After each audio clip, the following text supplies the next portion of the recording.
سڵاوتان لەبێ. هەرچەندە پارتی کرێکارانی کوردستان پەکەکە گەربەستی ڕاگەیاندۆ سەرقاڵی کشانەوە لە خاکی تورکیادا، بەڵام ڕۆژهێنی چەند ناوچەیەکی پارێزگای جوولەمەرگی باکووری کوردستان لەلایەن تۆپخانە و فڕۆکە جەنگەکانی تورکیا بردومان کرا. بەپێی ڕاگەیاندراوێکی ناوەندی ڕاگەیاندن چاپەمەنی هێزەکانی پاراستنی گەل هەپەکە کە ژمێر 4 بۆ 5 بەرەبەیانی ڕۆژهێنی تۆپخانەکانی تورکیا قەزایەکی هەڤاریان لە پارێزگای جوولەمەرگ تۆباران کردووە بەبێ ئەوەی ئاماژە بە زیانەکانی بکە. لە شاری بڕۆکسل و لە بارگای پەرلەمانی بەلجیکا ژمارەی ڕۆژنامەنووسی هەر چوارپارچەی کوردستان نیشتەجێی وڵاتی ئەوروپا کۆنفرانسێکیان ئەنجامدا و تێیدا یەکێتی ڕۆژنامەنووسانی کوردستانیان لە ئەوروپادا مەسران.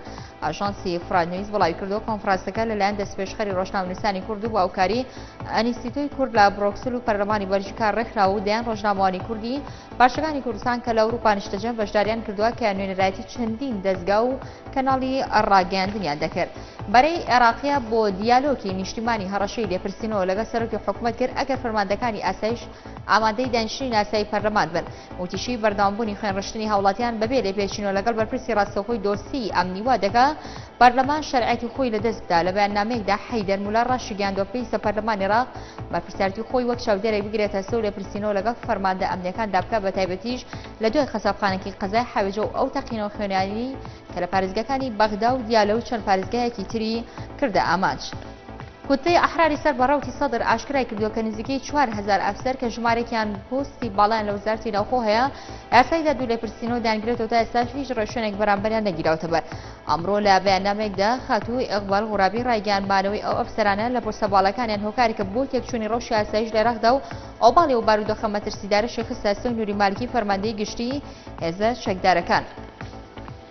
ئەنجومەنی پارێزگای ئەنبار داوای لە عاشیرەتەکانی پارێزگاکە کرد چەک دشت بە سوپاهەڵ لە نوور و لە زمانی دیالۆ بکەن.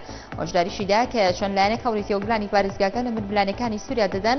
لە لێدوانێکدا بۆ سۆمەرەنوویس فەیسەڵ عیساوی ئەندامی ئەنجومەنی پارێزگای ئەنبار ڕایگەیاندووە ئەنجومەنەکان داوای لە سەرجەم عاشیرەتەکانی پارێزگاکە کردووە کۆبوونەوەک ئەنجام بدەن و ڕۆڵەکانیان متمانە پێ بکەن بە پێویستی هەڵنەگرتنی چەکر لەگەڵ یەکە سەربەرزەکانی ناو پارێزگاکەدا گفتوگۆ بکەن. وتیشی هەندێک لایەن هەوڵی تێوەگرانی پارێزگاریکردنی ئەنبار لە ململانێ و ئاڵۆزی سووریا دەدەن. سەرۆکی سووریا ڕایگەیاند ئەو کۆبوونەوە چاوەڕوانکراوەی کە بۆ شەسپاندنی ئاشتی لە وڵاتەکەی پێشنیاز کراوە توانای بنەبڕکردنی تیرۆری نابێت، کە داگیریشی کرد کە بەنیاز نییە بەر لە ئەنجامدانی هەڵبژاردنەکە دەست لە پۆستەکەی بکێشێتەوە. لە چاوپێکەوتنێکیدا لەگەڵ ئاژانس هێواڵی تەلمای ئەرژەنتینی ڕۆژنامەی کلارینی بەشار ئەسەد ئاماژەی بۆ کردووە کە بە هیچ شێوەیەک گفتوگۆ و دانوستاندن لەگەڵ گروپە تیرۆریستەکاندا ناکرێت و بەستنی کۆنگرێکی سیاسیش توانای بنەبڕکردنی تیرۆری لە سووریا نابێت. حکوومەتی واشنگتن ناڕزایی خۆی سەبارەت بە ڕادستکردنەوەی موشک بە دیمەشق لەلایەن ڕووسیا دەربڕی و تاکیدیشی کردەوە ئەو کارە هێندەیتر حکوومەتی سووریا هەندەدا بەردەوام بێت لە جەنگ و قەیرانەکەش فراوانتر دەکات.